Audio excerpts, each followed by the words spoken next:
Bonjour à tous. Je souhaite donc la bienvenue à tous les jeunes venus des 13 régions qui sont dans la salle et ceux qui n'ont pas pu avoir accès à la salle. À tous les jeunes venus d'Afrique pour accompagner la jeunesse burkinabé, soyez les bienvenus au pays des hommes intègres.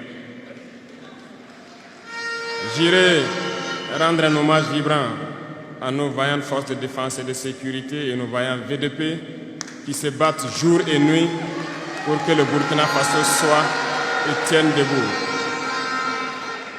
Je souhaite que nous prenions une minute pour prier pour ceux qui sont sur le terrain et aussi pour le repos des âmes de ceux qui sont tombés pour notre patrie.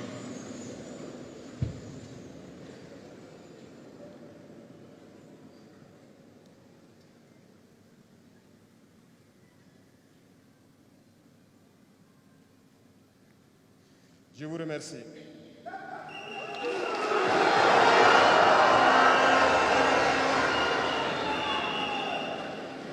Rendons grâce à Dieu qui a permis que nous nous retrouvions ici aujourd'hui à l'occasion donc de la célébration de la Journée internationale de la jeunesse en bonne santé. Jeunesse. Jeunesse du Burkina, jeunesse d'Afrique. La jeunesse, cette phase de la vie où l'on a assez de force, assez d'énergie. La jeunesse, c'est l'époque où on n'a pas assez de temps. Nous devons profiter du temps qui nous est donné, utiliser l'énergie nécessaire pour atteindre nos objectifs, pour changer le monde, changer notre monde, changer le monde des autres, positivement.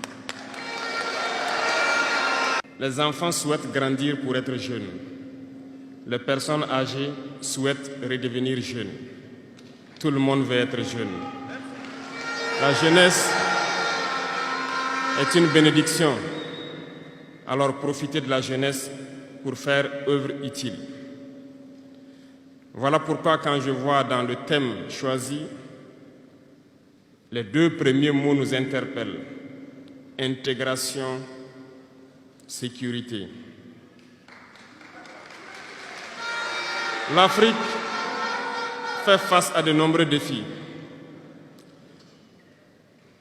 Et on doit se poser des questions. La jeunesse est-elle un atout ou un handicap pour le développement des nations? La réponse est simple et sans équivoque. Et vous la savez. Les pays développés ont pour la plupart une population vieillissante. Et actuellement, beaucoup de pays ont lancé des programmes pour rajeunir leur population. L'Afrique a cette chance d'avoir une population très jeune. Mais pourquoi l'Afrique n'est-elle pas développée?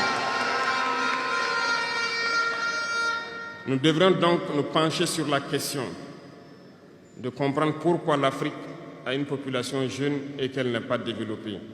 Et que les pays qui se disent développés cherchent donc à rajeunir leur population. Il faut que nous arrivions donc à transformer notre jeunesse en un véritable atout et un moteur de développement pour notre continent. Et pour ce faire, nous avons besoin d'intégration, nous avons besoin de sécurité, de développement, nous avons besoin de nous unir. Certes, vous entendrez parler de l'Union africaine. Oui, elle existe. Mais quel est l'effet de l'Union africaine en réalité?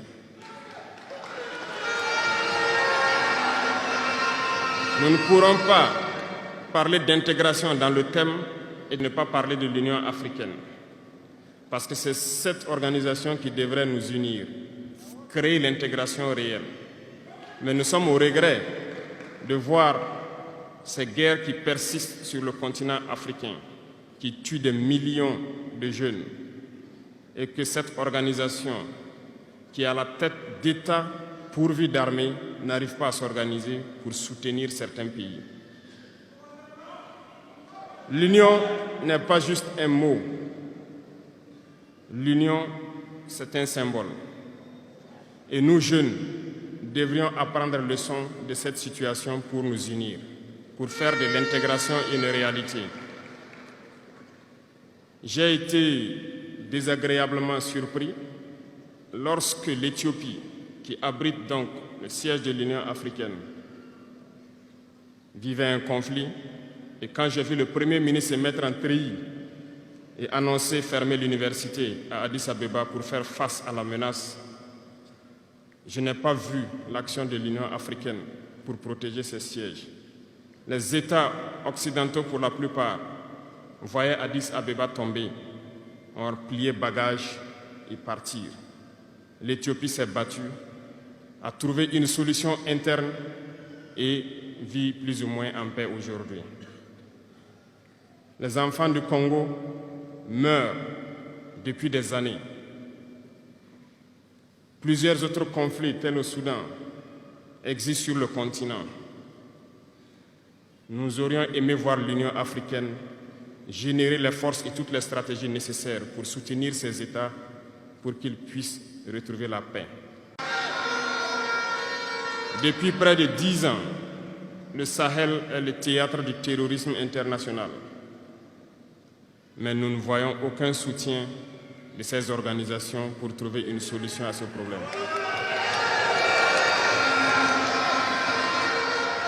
Pire, il y a quelques jours de cela, un pays étranger à l'Afrique a annoncé ouvertement avoir soutenu et participé à une attaque lâche, terroriste et barbare contre des forces de notre confédération à Tinzaouaten. L'Union africaine n'a pipé aucun mot pour condamner cette ingérence d'un État extérieur à l'Afrique dans les affaires internes de nos États. Je souhaiterais qu'ils l'entendent et qu'ils sortent donc de leur silence et poser des actes pour que la jeunesse puisse croire en l'Union africaine. Il nous faut nous unir et la seule manière de s'unir, c'est de se parler, de se comprendre et de pouvoir donc asseoir les bases de cette unité-là. Il y a 3 mots, 3 vices, 3 grands vices qu'il faut bannir de nos comportements et de notre vie. Je parle de la lâcheté, la traîtrise et l'incompétence. Il faut bannir ces 3 mots de notre mode de vie. Et je m'en vais vous expliquer pourquoi. La lâcheté recouvre beaucoup de vices. Un lâche a toujours peur. Et lorsqu'on a peur, on devient un esclave. On se plie, on lèche les bottes.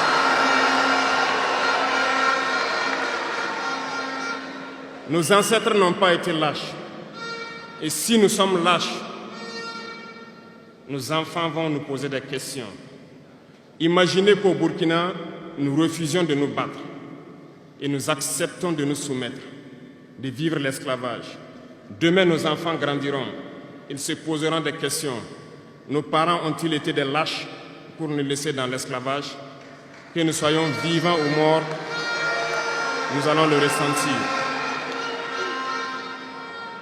Le lâche a peur et les impérialistes ont compris, ils essaient de faire peur aux leaders pour que vous soyez des lâches. Parce que quand vous êtes un lâche, tous les autres vices peuvent naître. On fait tout pour que nous ayons peur. Ils viennent dans nos palais, ils nous menacent directement ou des menaces voilées. Bien sûr, nous répondons comme il le faut. Ils prennent chaque fois des exemples. Ils nous diront, vous savez, Thomas Sankara a essayé de faire comme ça, mais il est où? Il est mort. Le président haïtien, il a essayé de faire comme ça, il est où? Il est mort. Kadhafi a essayé comme ça, il est où? Il est mort. Voilà des propos qu'on nous tient de manière voilée pour nous faire peur. Et pire, nous voyons aussi souvent certains jeunes essayer d'emboîter le pas d'une autre manière. On peut les entendre dire « telle personne a régné ainsi, il est à la CPI. Telle personne a régné ainsi, il est en prison. » Tout ça pour essayer de nous faire peur, pour qu'on devienne des lâches. Mais je pense qu'ils n'ont pas compris quelque chose. Quand nous disons la patrie ou la mort, nous vaincrons, ce n'est pas qu'une phrase. Ça a tout son sens. Nous n'avons pas peur et nous n'aurons jamais peur. Nous continuerons notre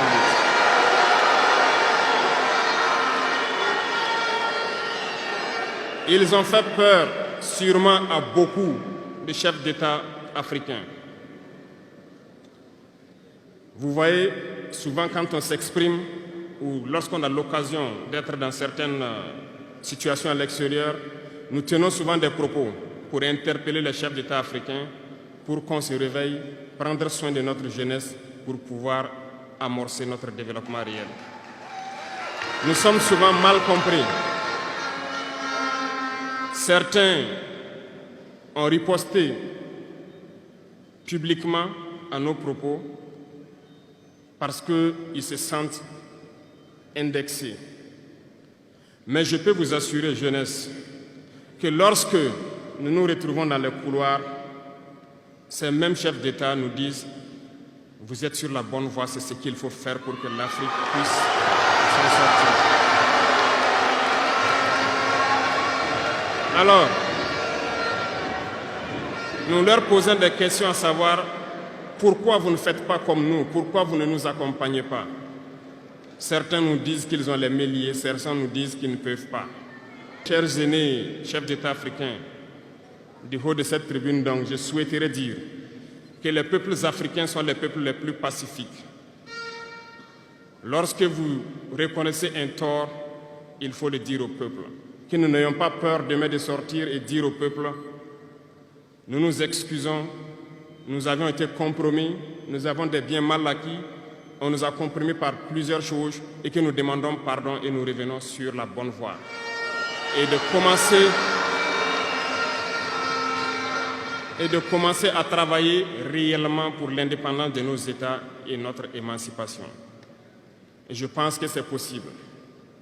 Si nous restons dans cette posture de peur, nous serons lâches et l'histoire nous jugera. Nos enfants poseront des questions, nos petits-enfants poseront des questions. Nous sommes en train d'écrire l'histoire, il n'y a pas de place pour la lâcheté. Si nos ancêtres avaient été lâches, nous ne serions pas là. Souvenez-vous, je vous prends un exemple des peuples Bamileke et Bassa, je veux parler des Camerounais. L'Union des populations du Cameroun, qui depuis les années 50 a commencé une lutte implacable contre les colons. Mais ils ont été massacrés.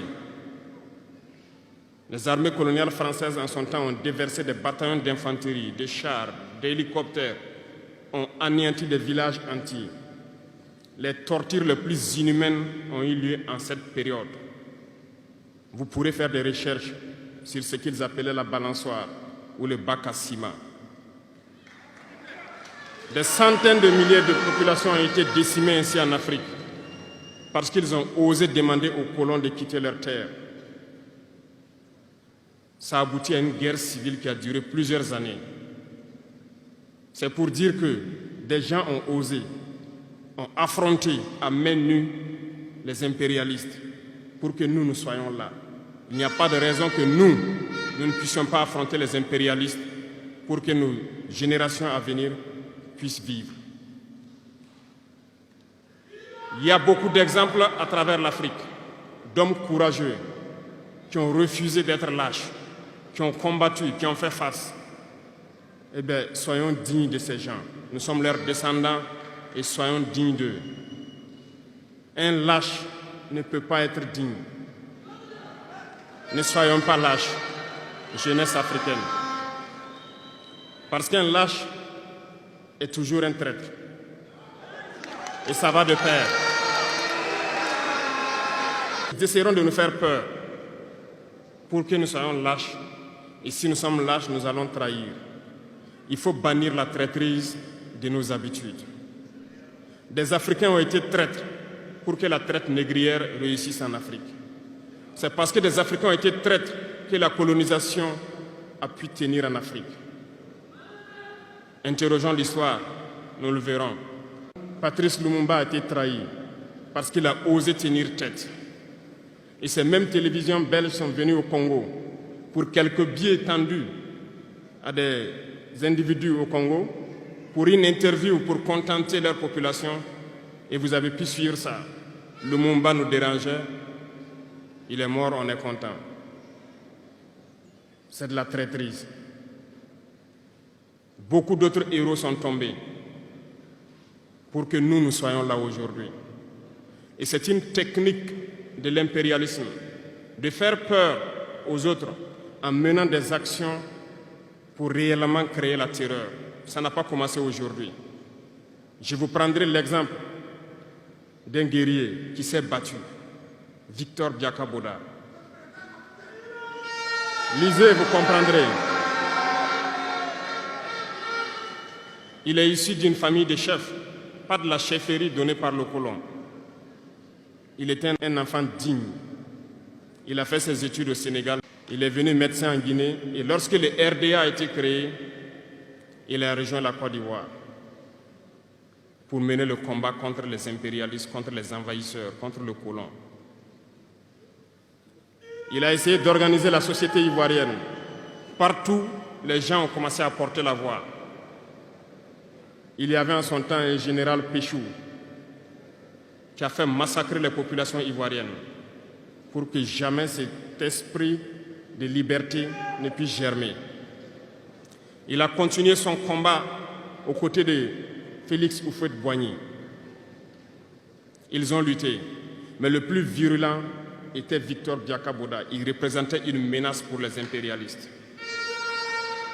Qu'ont-ils fait?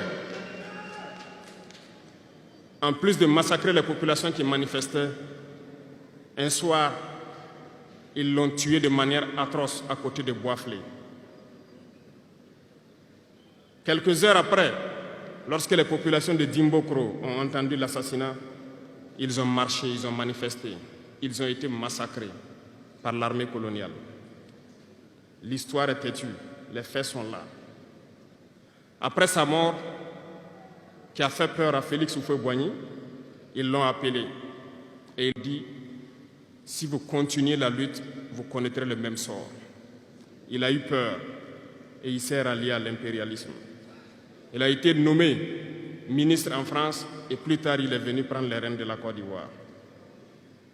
Et ils l'ont utilisé pour éliminer beaucoup d'autres personnes qui osaient lever la voix.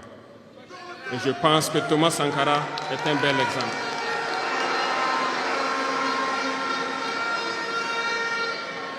Si vous avez peur, vous serez lâche et vous serez traître. N'ayez jamais peur. La lutte doit continuer. Il y a beaucoup d'autres exemples à travers le monde. Et il y a ce phénomène qu'ils ont aussi utilisé depuis belle lurette et qu'ils continuent d'utiliser. Voyez-vous, certains individus, par exemple, se sont retrouvés dans d'autres pays et créé, soi-disant, un gouvernement parallèle au gouvernement du Mali. Vous avez entendu cette histoire. Ce n'est qu'une technique qui a existé dans le temps. Je vais vous prendre l'exemple de Ahmed Chalabi, l'Irak. Ce professeur de mathématiques qui a même été dans le gouvernement irakien a été récupéré par les impérialistes et il a formé ce semblant de gouvernement parallèle à l'Irak, aux États-Unis. Et on l'a utilisé pour être donc le mouton de sacrifice. Parce que c'est à lui qu'on a dit de prononcer publiquement que Saddam Hussein développait des armes de destruction massive. Et il l'a fait. Ils l'ont utilisé. Et cet alibi a été utilisé pour tuer des millions d'enfants en Irak et détruire l'Irak. Et vous savez quel a été le sort de Chalabi? Un soir, après une interview, dans l'interview, il disait même qu'il sait que la CIA est sur son dos. Quelques heures après, il a été retrouvé mort dans son lit, mort de crise cardiaque. Si vous trahissez, vous aurez des fins macabres. C'est ainsi. L'impérialisme n'a pas d'amis. L'impérialisme vous utilise et quand il finit de vous utiliser, il fait de vous ce qu'il veut. Suivez mon regard, vous comprenez de quoi je parle. Ça a toujours été comme ça.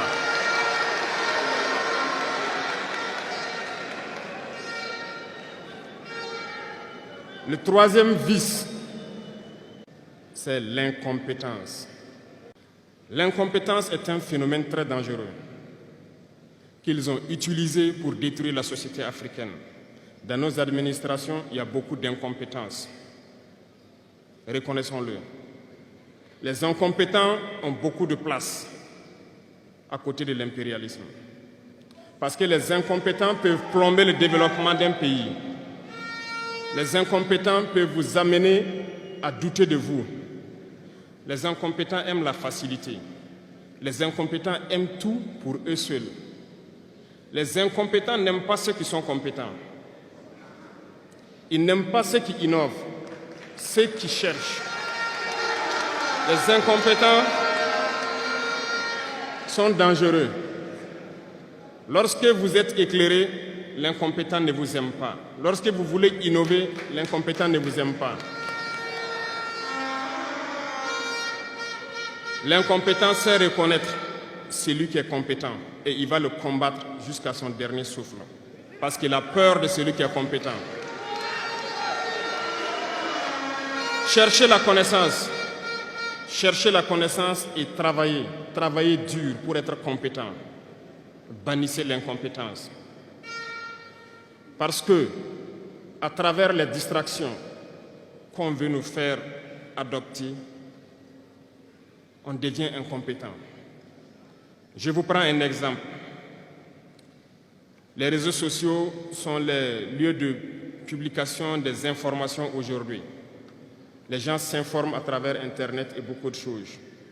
Un jeune qui publie sur les réseaux sociaux un article sur sa ferme ou un projet agricole ou un projet scientifique, je suis jeune, je connais les termes. Il n'aura pas peut-être 1000 vues. Mais un jeune qui publie sur des futilités, il a des millions de vues.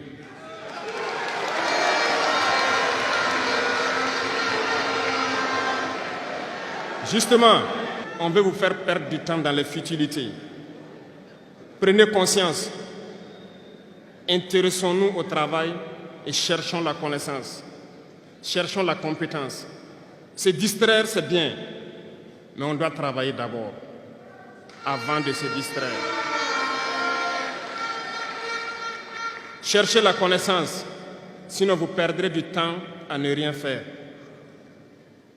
Et la jeunesse, c'est l'époque, c'est la période où il faut exploiter son temps à bon escient. Les impérialistes le savent. Voilà pourquoi ils vont multiplier tout ce qui est événement de distraction. Ils vont multiplier tout ce qui est événement qui peut vous détourner du travail pour que vous soyez des incompétents. Et en ce moment, quand vous êtes endormis, on choisit les incompétents pour diriger tout ce qui est structure importante. Et vous n'avez le choix que de vous plier. Ne soyons pas incompétents, cherchons la connaissance. Les incompétents se cachent souvent derrière des mots. Ils emploient les termes de démocratie, de liberté, sans se rendre compte de quoi il s'agit. Camarades, la démocratie est un état d'esprit, autant que la jeunesse est un état d'esprit. C'est soi-disant démocrate, mais regardez le monde. Comment est-ce qu'on peut vouloir imposer la démocratie en tuant des millions de personnes? C'est de la dictature, ça, ce n'est pas de la démocratie. Ça ne s'impose pas. Ceux-là qui se disent démocrates, mais regardez, nous avons vu des scènes où on a empêché des gens de rentrer dans des assemblées. On a vu des scènes où des forces ont débarqué dans des assemblées pour obliger les députés à prendre des textes. On a vu des scènes plus terribles que ça, où les gens tuent leurs manifestants. Mais eux, ils s'appellent démocrates et nous, on nous appelle donc des putschistes. Si c'est ça la démocratie, je répète, nous ne voulons pas de cette démocratie.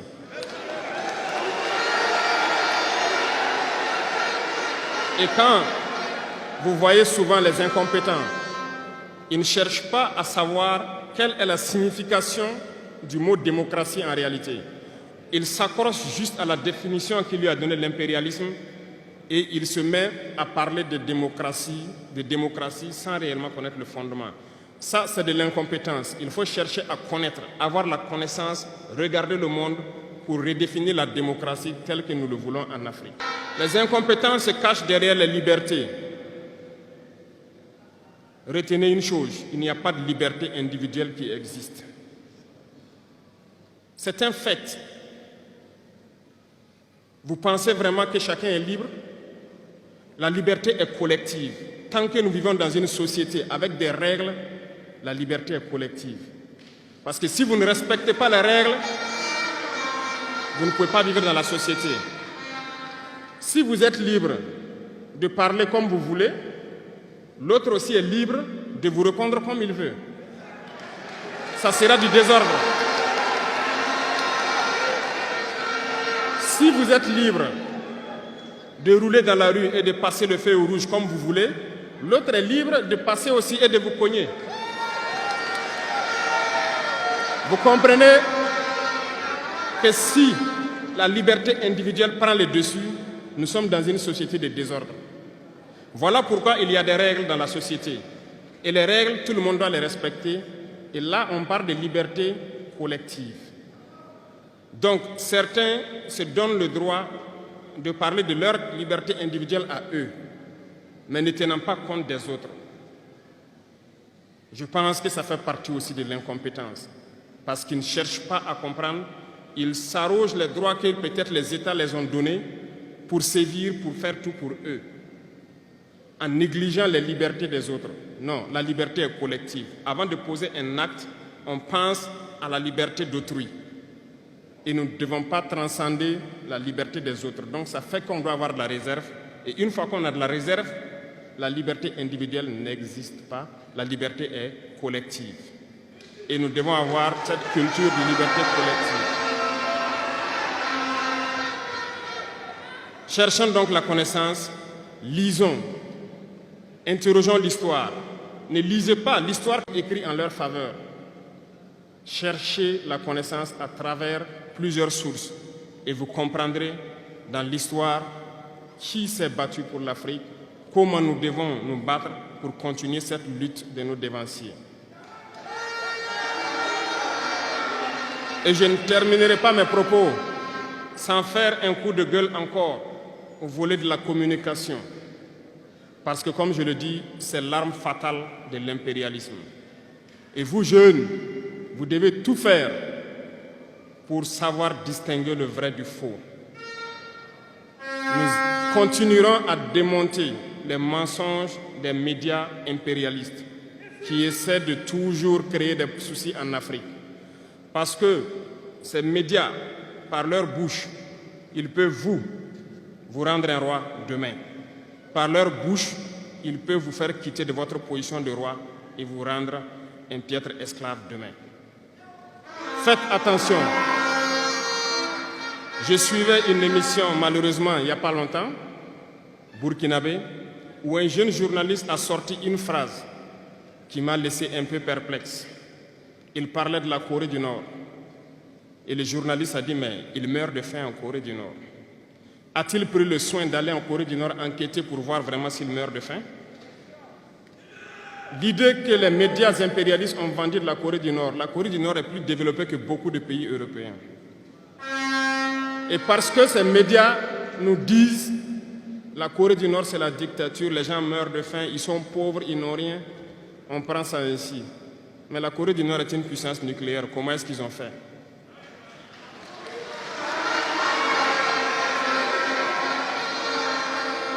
Faisons attention à la communication. Il ne faut pas suivre de manière aveugle ces médias menteurs qui ne cherchent qu'à diviser l'Afrique. C'est logique, ils se battent pour les intérêts de leur peuple. Et l'intérêt de leur peuple, c'est que l'Afrique soit divisée. Alors, jeunesse du Burkina, jeunesse d'Afrique, il faut qu'on s'unisse. Il faut bannir la lâcheté, il faut bannir l'incompétence, il faut bannir la traîtrise et tous les vices dans nos sociétés.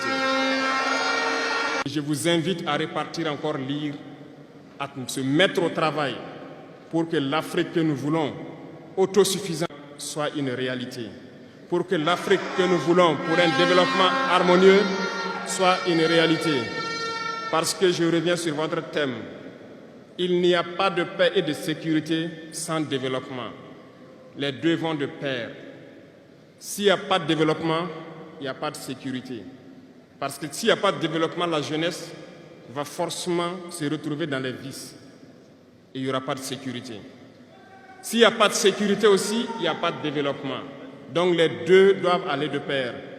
Intégrons cela dans nos combats pour que nous puissions nous battre et nous développons.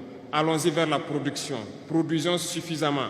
Transformons sur place nos matières premières pour que ce soit bénéfique pour nos populations et en vue d'exporter cela. La patrie ou la mort,